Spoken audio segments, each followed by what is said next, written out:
Hello my friend, welcome to this session. आज हम बात करेंगे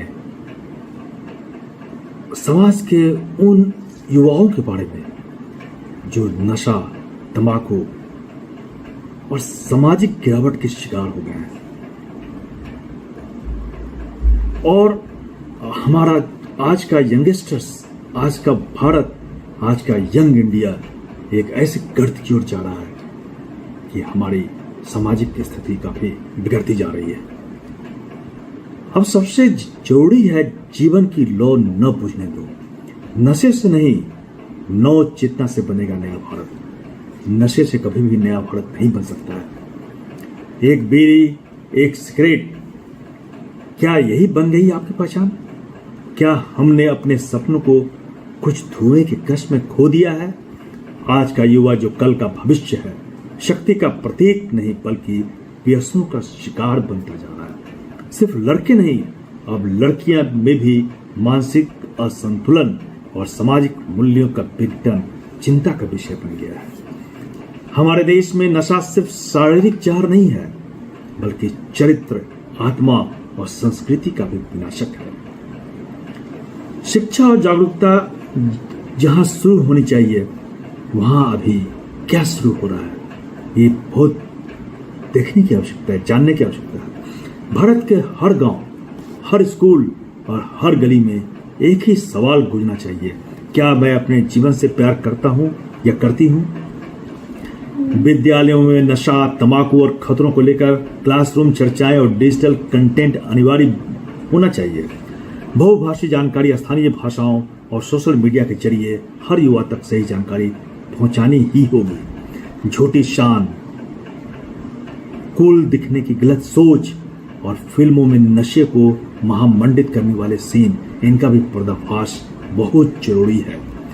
स्वस्थ जीवन शैली, इसके लिए किस तरह का विकल्प का निर्माण हो?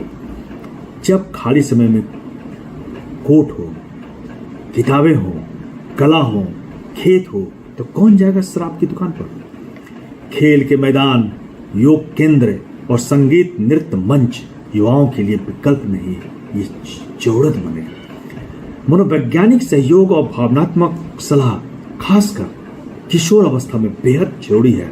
हमारे आसपास के रियल हीरोज जो नशे से उबरे, सफल हुए, उन्हें सामने लाकर प्रेरणा बनाना होगा। तभी हमारा समाज एक नई दिशा को पहचान पाएगा। हमारे घरों में ये सोच क्यों है कि लड़का तो थोड़ा बहुत पी ही लेता है? ये आज के समाज की कल्चर है कि लड़का तो थोड़ा बहुत पी ही लेता है, या क्लब में जाना और सिगरेट पीना स्टाइल है। यह सोच नहीं है बल्कि यह सामाजिक विष है जिसे चुनौती देना होगा। माता पिता, शिक्षक, मौलवी, पुजारी, नेता सभी को न कहने की ताकत देने वाले माहौल को विकसित करना होगा। इस तरह के माहौल को बनाना होगा। तंबाकू कंपनियों के प्रलोभन, ग्लैमर्स, विज्ञापन का मुकाबला हर संस्कारों और सत्य के संदेशों से किया जा सकता है।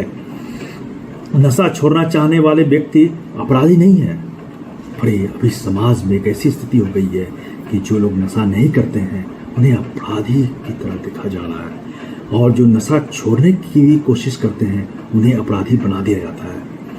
वह एक बहादुर है, वो अपराधी नहीं है जिसे एक सहारा चाहिए।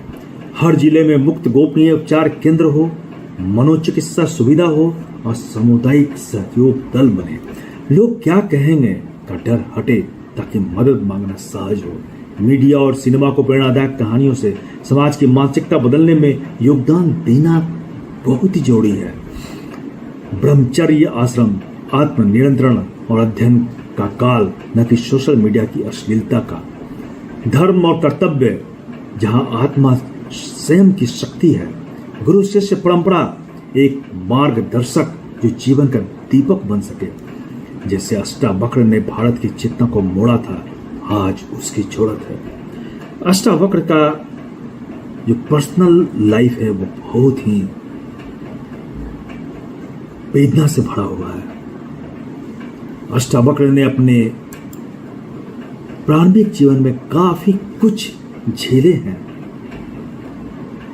जो कि अष्टावक्र को झकझोर दिया, और फिर अष्टावक्र ने पूरी सामाजिक चेतना को, पूरी सामाजिक परंपरा को, सामाजिक नियम को, नॉर्म्स को बदलने की कोशिश की और धीरे धीरे ये समाज में लागू हुआ और फिर समाज बदल गया। पहले समाज में बहुपत्नित्व का प्रथा था। एक मनुष्य 2-3 शादियां करते थे, किसी और की स्त्री को रख लेते थे। ये सभी समाज में बुराइयां थी। अष्टावक्र का जीवन इन्हीं बुराइयों के चलते, उनका बचपन जो है काफी वेदना में बीता है। तो इस तरह की जो चेतना अभी बन रही है, समाज में ऐसी घटनाएं अभी हो रही हैं, जैसे किशोरियों का नशा करना, मोबाइल एडिक्शन के चक्कर में वो अपना ही घर तोड़ रही है। कुछ घटनाओं में तो पति की हत्या तक का रास्ता अख्तियार किया गया है। यह केवल कानून का मामला नहीं है, यह हमारे संस्कारों की विफलता है। तो अब जरूरत है एक नए भारत को गढ़ने का, ऐसा भारत जहां युवा धुएं में भविष्य को न जलाए, जहां बेटियां चरित्र और चातुर्य का प्रतीक बने, जहां हर माता पिता, शिक्षक, पड़ोसी एक संरक्षक बने। आज हमारा समाज जो है वो खत्म होता जा रहा है। इस समाज को बचाने की आवश्यकता है और इस समाज को बचाने के लिए हमें सामाजिक नॉर्म्स, सामाजिक चेतना, इन सभी को बदलना होगा। तभी हमारा समाज बच पाएगा और भारत विकसित हो पाएगा। विकसित भारत वो नहीं है जहाँ की मॉडर्न कल्चर को, फॉरेन मॉडर्न कल्चर को मॉडर्न समझकर अपनाया जाए। विकसित भारत वो बनेगा जहाँ हमारे भारतीय कल्चर को प्राथमिकता दी जाएगी। हमारे सामाजिक जो परंपरा है, हमारे सामाजिक प्रणाली जो है, उनको मजबूती के साथ पकड़कर यहाँ की युवाओं को पालना पड़ेगा, उनके चरित्र का गठन करना पड़ेगा। तभी ये समाज हमारा आगे बढ़ेगा और तभी हम विकसित भारत कहलाएंगे। भारत विदेशी संस्कृति और विदेशी परंपरा को अपनाकर विकसित नहीं हो सकता है, वो खत्म हो जाएगा। तो आज बहुत ही जरूरत है भारतीय चेतना को जगाने की। भारतीय चेतना जिसने भारत को विश्व गुरु बनाया था, उसकी जरूरत है। आइए हम इस विश्व चेतना को, वसुधैव कुटुंबकम को और फिर पारिवारिक संस्था को फिर से विकसित करें, ताकि हमारी सामाजिक चेतना जीवित हो जाए और हम अपने भारत को विकसित कर पाए। धन्यवाद।